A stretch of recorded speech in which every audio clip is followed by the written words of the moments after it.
साक्षी दिलीक। मैं हूँ अमिता नेगी और आप सबका मेरे चैनल ट्रैवल गर्ल में फिर एक बार स्वागत है। और सबसे पहले मैं आप सबका तहे दिल से शुक्रिया अदा करना चाहती हूँ। Thank you so much for watching my videos and showing this much love and support. और आज की वीडियो में मैं आपको रूबरू कराना चाहूँगी हमारे किन्नौर के जीवन शैली से, और मैं आपको बताऊँगी हमारी दिनचर्या के बारे में। तो क्या आप तैयार हैं एक नए सफ़र के लिए? तो आइए मेरे साथ चलते हैं एक नए सफ़र की ओर।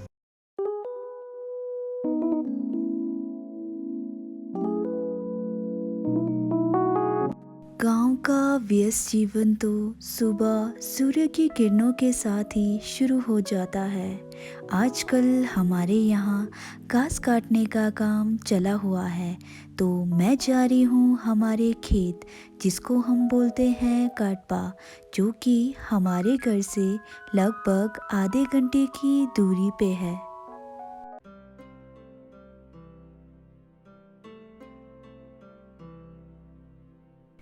ये जो स्तूपा है, ये है हमारे दादाजी का, स्वर्गीय श्री नंगजत छोलिम। हमारे गांव के मोनेस्ट्री जांजुक छोलिंग मोनेस्ट्री में 35 साल हेड लमा रहने के बाद साल 2012 में उनका परिनिर्माण हुआ। परिनिर्माण होने से पहले वे 14 घंटे अंतिम समाधि में रहे और उनका अंतिम संस्कार यहीं खेत में किया गया और उसके बाद यहाँ स्तूपा बनाया गया। जब भी हम खेत आते हैं, सबसे पहले हम यहाँ दिया जलाते हैं। हमारे दादाजी तो हमें छोड़ के चले गए, लेकिन उनकी यादें और शिक्षाएं आज भी हमारे दिलों में जिंदा हैं। नामो संगे छोदन चोकी सोनमला जंचुक बर्दू दंगी कैप्सुची दंगी गिजरोगी बै सोनमगी टोला पंचिर संगे डूब्रेशो होम पता लई न छन्ना तमी जंगो लडोक्ची तमी होदगी डुवाडो डोलमा खोचे शिकदू सोल्ला दंगलामी चोक पंजी जेगी पामो लाई दुगदे फुमा कुलमा डोजोगमा डोलमा युमला छाक सालो जिसुन फामो डोलमा नंग चुसु चुसु देख पाई गेलवै ससा थमजदला कुने दंग में छेगियो मेंथोक दुपो मरमेडी जजरुल मोला सकपा मुंशी हिदगी टुने फुल फंगमे सोनाम जगसुसल थम्मा मेन में दे पर मिये जुदन समनिना समनी न्यांगो वांगिरुबै दिक्पा थमतर शप्रगे न्यांथो रेंगल जंजुक सिंह सोसो के वाला सकपा जिसम की वाची सकपा सोनम लाई दाई नंग सिमचन दमगी संपादंग लोई चेटा चेटावर जिसुंदंग मोदिक पाई चेगी कोदो कोर्दुसोर कोरबा जिसंग में थंगमर नगन में दे तुंगेई तुंगल गैसो चुंगाई सिमचन तमदा चकसुसोल दई सोनम चिसकपा थमचक चंचोग्य गुरुवई यंप्रग में टोक दो आई तेमी पालमो दा गिरची ओम तारे तुरे सोआ।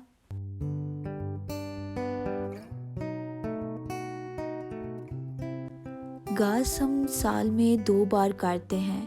पहली बार हम जुलाई के महीने में काटते हैं और आजकल जो हम घास काट रहे हैं इसको हम बोलते हैं कलसी। कलसी यानी सेकंड टाइम वाला घास। और अब यहाँ सेब में भी कलर आना शुरू हो गया है। सेब का जो सीज़न है वो लगभग अक्टूबर के एंड में यहाँ शुरू हो जाता है। और ये जो कलसी होता है ये काफ़ी छोटे होते हैं और इसको काटना काफ़ी ज़्यादा रिस्की होता है, तो इसको बड़ी ही सावधानी से काटना होता है।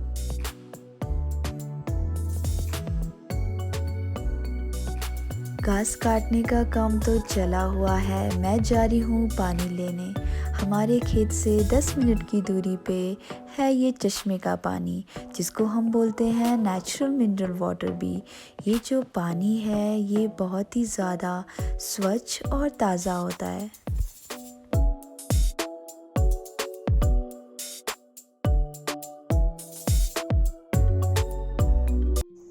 ये हमारे खेत के घर होते हैं, इसको हम बोलते हैं डोंक। यहाँ पे ये जो घर है ये मिट्टी और पत्थर के बने होते हैं। मिट्टी और पत्थर के बने होते हैं, तो इसकी एक खासियत ये होती है कि ये गर्मियों में ठंडे होते हैं और सर्दियों में ये गर्म होते हैं। और ये सबके होते हैं यहाँ खेत में। और जैसे यहाँ पे हमारे रात को सिंचाई करते हैं तो हम रात को यहाँ रुकते हैं और खाना वगैरह हम यहीं पे बनाते हैं। अंदर हमारे यहाँ पे चूल्हा होता है जिसको हम बोलते हैं मिलिंग या बुखारी। और इस साल तो यहाँ पे इलेक्ट्रिसिटी की भी फैसिलिटी आ गई है, तो इस साल हमारा इलेक्ट्रिसिटी भी यहाँ पे है, तो लाइट की कोई प्रॉब्लम नहीं है। ये है हमारे खेत के घर जिसको हम बोलते हैं डोंक या कुटिंग। और आप जो देख रहे हैं इसको हम बोलते हैं मेलिंग या बुखारी। मेलिंग पे हम खाना बनाते हैं और इस पाइप के थ्रू जो धुआं होता है वो बाहर निकलता है। और मैं करने जा रही हूँ दिन के खाने की तैयारी। मैंने खेत से ताज़ा सब्जियाँ उठाई और उसको काट लिया है और प्याज और लहसुन भी काट लिए हैं। और मैं बनाने जा रही हूँ खिचड़ी। तो मुझे करनी है खिचड़ी बनाने की तैयारी। और खाना बनाने से पहले मुझे जलाना है आग। तो मैंने सूखी लकड़ियाँ इकट्ठा कर ली हैं और ये जो लकड़ियाँ हैं इनको मैं छोटा छोटा करके मिलिंग के अंदर डाल रही हूँ। आग जलाने के लिए हम इस्तेमाल करते हैं जोगती का, जिसको हम मिसंग भी बोलते हैं। ये बहुत जल्दी आग पकड़ लेता है, तो इसको मैंने जो छोटी छोटी लकड़ियाँ हैं उसके नीचे डाल दिया है ताकि आग अच्छे से जल जाए। सूखी लकड़ियाँ जो होती है वो आग जल्दी पकड़ लेती हैं, इसीलिए मैंने नीचे से सूखी लकड़ियाँ डाल दी हैं और अब ऊपर से थोड़ी बड़ी लकड़ियाँ डालूँगी। और आग लगभग जल गई है तो मैंने मिलिंग पे चढ़ा दिया है पतीला और तेल मैंने डाल दिया है। और फिर इसमें मैंने प्याज और लहसुन जो मैंने काटा था वो डाल दिया है और इसको अच्छे से मुझे होने देना है फ्राई। अच्छे से फ्राई होने के बाद मुझे इसमें ऐड करने हैं मसाले। खेत में हम ज़्यादा मसाला तो इस्तेमाल करते नहीं हैं, हम केवल नमक और हल्दी का ही इस्तेमाल करते हैं। और थोड़ी देर में इसको होने के बाद मैंने इसमें ऐड किया है हरी सब्जियाँ। हरी सब्जियों को भी मुझे अच्छे से फ्राई होने देना है। और जब ये अच्छे से फ्राई हो जाएगा फिर इसके बाद मुझे ऐड करना होता है इसमें चावल। और मेरे लिए तो खेत में खाना बनाना कोई एडवेंचर से कम नहीं है। यहाँ खाना बनाना कोई आसान काम नहीं है, मगर इतना मुश्किल काम भी नहीं है। पहले थोड़े दिन थोड़ी मुश्किल होती है, लेकिन कुछ टाइम बाद खाना बनाने में भी मज़ा आने लगता है। और मैंने इसमें डाल दिया है चावल। चावल को भी मुझे थोड़ा सा फ्राई करना होगा और इसको फ्राई होने के बाद मुझे ऐड करना है इसमें पानी। पानी ऐड करने के बाद मुझे इसे अच्छे से मिक्स कर देना है और लगभग 20-25 मिनट मुझे इसको ऐसे रखना होगा और आग अच्छे से जलानी होगी ताकि जो हमारा खिचड़ी है वो अच्छे से पक जाए। और लगभग हमारी खिचड़ी हो गई है रेडी, तो मैं इसको मिलिंग से नीचे उतार दूंगी और इसमें जो थोड़ा सा पानी है वो मैं उसको ऐसे ही रखूंगी और फिर मैं इसको ढक दूंगी। और कुछ देर में ये जो पानी है वो सोख हो जाता है और जो चावल है वो भी अच्छे से पक जाते हैं। रूखा सूखा ही सही, खेत के खाने की तो बात ही कुछ और होती है। और खेत के खाने का जो स्वाद होता है कुछ अलग ही होता है। मुझे तो खेत का खाना बहुत ही ज़्यादा पसंद है। खाना खाने के बाद मैं धो रही हूँ बर्तन।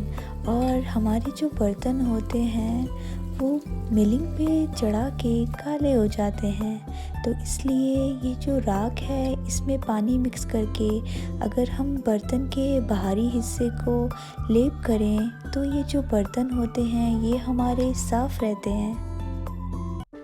गांव का जीवन चुनौतियों भरा और कठिन भले ही हो, जो खुशी और सुकून यहाँ मिलता है शायद ही कहीं मिलता होगा।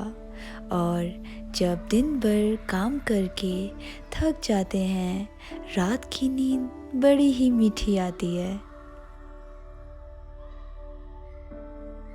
बेफिक्र रहिए जनाब, पहाड़ों में अक्सर उदासियाँ घुटने टेक दिया करती हैं।